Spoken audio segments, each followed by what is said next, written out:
shills told us on Twitter that Tencent buying our properties was gonna save us.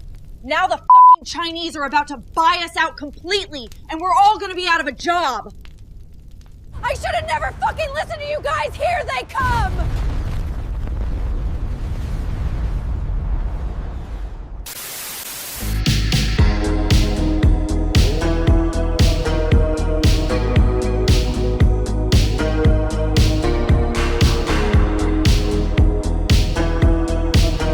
All right, ladies and gentlemen, it wouldn't be another day that ends in Y if we didn't have massive levels of Ubisoft cope that is happening from the company itself. There's a lot of things that are going down over at Ubisoft that we need to talk about today, but one of which I want to start off this video with. Ladies and gentlemen, there is a rumor going around. I want to remind everybody, it is a rumor, okay? It is a rumor. This has not been confirmed whatsoever, but multiple big accounts have shared that Ubisoft has apparently been acquired by someone, according to some insiders, but there has been no official announcement yet. Now, again, this could absolutely be fake, so take it with a grain of salt. But Ubisoft, I told you guys many times before, it was only a matter of time. I really do wonder if all of these people that were out there on Twitter trying to pretend as if Tencent buying 25% of Ubisoft's most popular IPs was somehow going to save Ubisoft, because they're out there, right? Mighty Keith said it. A lot of people said it. Booty Adams said it.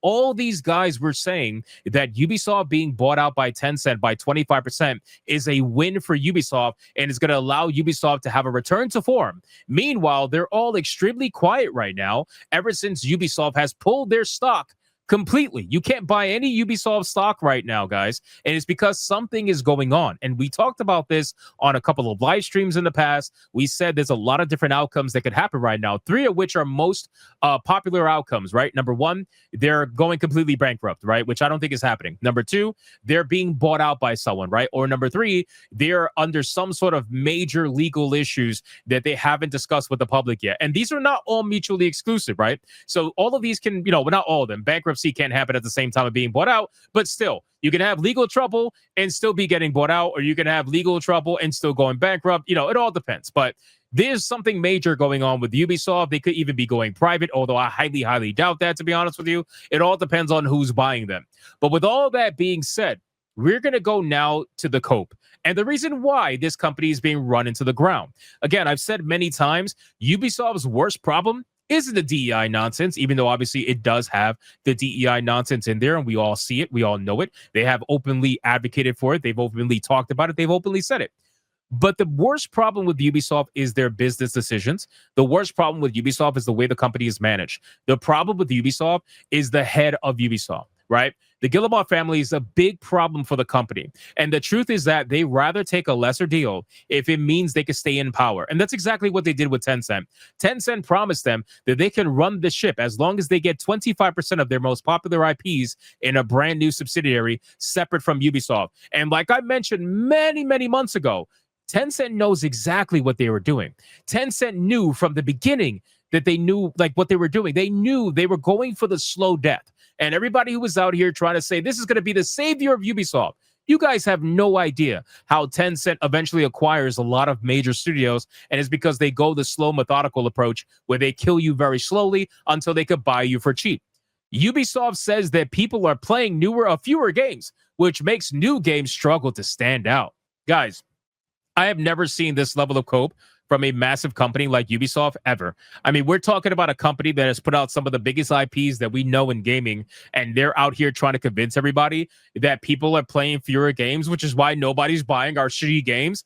Really? Wait, I thought everybody was playing these games. I thought Assassin's Creed Shadows was the biggest selling Assassin's Creed ever. I thought this was like the #1 game ever. Where is this coming from? People are playing fewer games now, guys. No. Let's make sure we change this to what it actually is. People are playing fewer of your games, but people are playing games, okay? There are people out there playing brand new games, brand new IPs that have dropped massive levels of people playing these games, okay? To try to pretend as if nobody is playing these games, I mean, you're an absolute joke. You got brand new IPs that I never even heard of doing absolutely insane numbers. You got this video game right here, Inazuma 11 Victory Road is at 52,795 concurrent players. That is almost as much as Assassin's Creed Shadows. You know what I'm saying? Like the people are clearly playing video games. You can look at multiple different video games that are out there. People are absolutely playing video games. And let me ask you the question that I feel like a lot of people are going to ask. Ubisoft, if people are playing fewer video games, why are you releasing so many new games every year? If you feel like people cannot play as many video games as they used to, why do you consistently put out multiple new game titles a year? Clearly, this is bad for business. There's like something is not computing here. So either you are coping massively and you're lying through your teeth, which you obviously are, or you're telling the truth and you're really bad at business. It's one of the two. But anyway, let's check this out. So in a recent filing with Companies House, Ubisoft's United Kingdom-based arm wrote a lengthy breakdown about the future developments of the firm. This somewhat morbid telling of the tale of gaming suggested that a paradigm shift is occurring, one that's skewing the future of new single games in the wake of subscriptions and live service title. That's not true. That's not true because some of the biggest video games out there are single player video games, right? Or indie single player video games. Escape from Duckov did insane numbers, and that is a single player extraction shooter with no multiplayer at launch whatsoever. You literally are just a single player. So that video game alone destroys the narrative. And the simple truth is that game is cheap. It's cheap. It's fun. It's exciting. It's interesting. And it's not going to break your bank. And it's going to respect your time versus the Ubisoft game that does the complete opposite.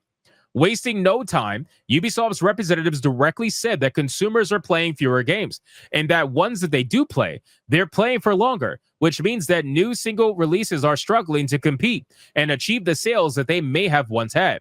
Keep in mind, guys, this is coming from the company that puts out video games like Assassin's Creed that has nothing but bullshit open world slop that is meant to keep you playing for an ungodly amount of time without providing any real value to you whatsoever. We're talking about Ubisoft, the ones that create an overpopulated map filled with bullshit just to literally keep you playing, and they're complaining that other people are playing other games for longer.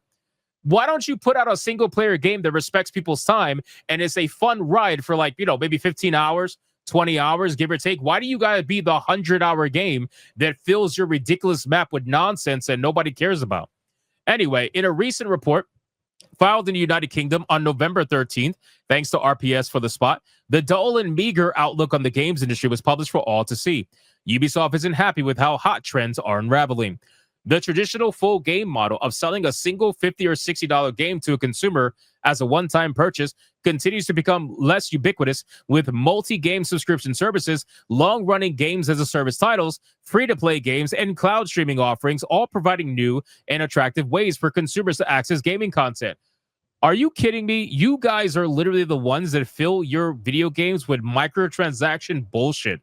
You guys artificially delayed the time that it took to progress in Assassin's Creed games, and then you can pay microtransaction money to speed it up.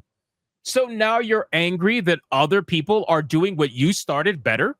Is that sincerely what we're angry about? Just say the name, bro. Are you talking about Arc Raiders? Are you talking about Call of Duty, Black Ops 6? Actually, nobody's talking about Call of Duty. Last I checked, it ain't looking too good. But you get what I'm saying. Like, what are we sincerely talking about here? You guys started this bullshit. You guys are one of the arbiters of all this overly microtransactional bullshit that we see in video games right now. You guys were the one. And now you're angry that other people are doing it better. And they're taking your video games time. Come on, man. What are we doing? Anyway, consumers are playing fewer games. That's not true. Playing them for longer, that might be true. And as a result, outside of a few notable exceptions, many new games are struggling to stand out and achieve the sales that they once may have had, while the market is more volatile and the potential for any specific title less predictable as a result. Ladies and gentlemen, here we have the admission. Here we have the admission. They are telling you without telling you, and I already know all the Circana shills out there, they're going to be like, well, Circana told us this was the #1 game of the galaxy. I don't know what you're talking about. You are completely lying. You're a grifter. You're this, you're that. Ladies and gentlemen, Ubisoft is literally telling you that to achieve the sales of what they once were able to do with previous franchises, they can't do it anymore. And they're blaming the market for being more volatile. They're literally telling you that. Assassin's Creed Shadows was one of the worst selling Assassin's Creed games of all time from a copy sold standpoint, and they're trying to blame that. They're not naming their game because they obviously, listen, these are PR trained people. They're not going to give you the information. You have to kind of sift through it. They're literally telling you that their previous franchises are unable to meet previous numbers, right? And they're blaming market volatility for it, and not the fact that they disrespected what people were looking forward to with that particular game. All that was followed by a note that Ubisoft Limited will see falling revenue in the coming months. Ubisoft isn't wrong. That's certainly the way of the world right now. People are falling in love with live service games and sticking with them, sometimes relying on them for years to deliver on their gaming interests. Titles like Fortnite reshape how the gaming world works, and that operating model is being mirrored by plenty of other titles. This is such fucking cope. Oh my God. Insider Gaming will do literally anything to cope for Ubisoft and other massive companies. This is not true. There are plenty of people, it has been proven through multiple titles that have released this year alone. There have been breakout hits. There have been consistent previous franchises that have done exceptionally well. I'll give you a great example, okay? You're trying to tell me that it's a lot harder for video games to do better than their previous iterations or games that once were because people just are playing fewer games? Okay. Is this the cope that you really want to have? Let's play Space Marine #1.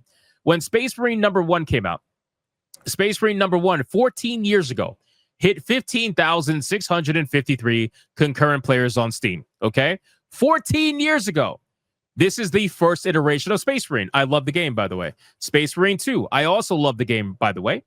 Oh, look at that. The franchise actually grew instead of going under. 225,690 concurrent players 14 months ago instead of 14 years ago, ironically, right? So for you to say that there are games out there, that are struggling to hit what they previously once were able to, no, the truth is that the video games that you're putting out now are disrespecting the fans of the video games that came before it, right? Fans of the original Far Cry series, fans of the older Assassin's Creed franchises, you literally told them that they don't matter by releasing video games that disrespect them in almost every way. Not even from a DEI standpoint. I'm not even talking about that. I'm talking about overall the gameplay, right?